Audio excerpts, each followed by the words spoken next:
ஊழல் குற்றச்சாட்டிற்கு உள்ளாகி லஞ்ச ஒழிப்புத்துறையின் விசாரணை வளையத்திற்குள் இருக்கும் பெரியார் பல்கலைக்கழக துணைவேந்தர் ஜெகநாதனுக்கு பிரிவு உபச்சார விழாவினை தமிழ்நாடு ஆளுநர், அதுவும் ஆளுநர் மாளிகையிலேயே நடத்தியிருக்கிறார். ஏற்கனவே துணைவேந்தர் மீது பினாமி கம்பெனியை உருவாக்கி ஊழல் புகாரில் சிக்கியவர்.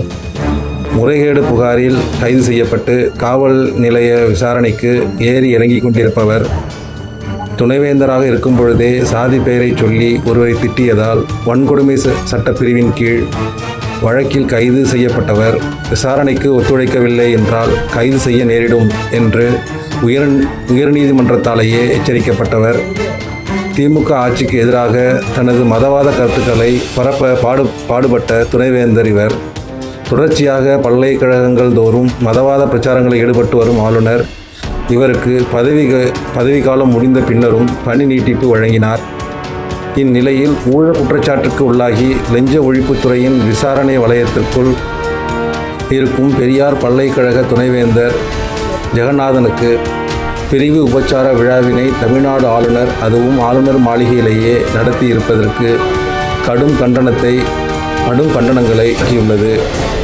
அமைச்சர் கோவி செழியன் இதற்கு தனது கடுமையான கண்டனத்தை தெரிவித்துள்ளார்.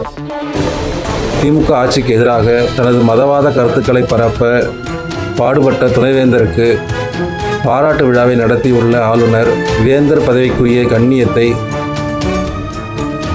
தவறிவிட்டுள்ளதோடு மற்ற பல்கலைக்கழக துணைவேந்தர்களுக்கு எல்லாம் ஒரு தவறான முன் உதாரணத்தை ஏற்படுத்தியுள்ளார். உயர்கல்வியின் மாண்பை சீர்குலைத்துள்ளார்.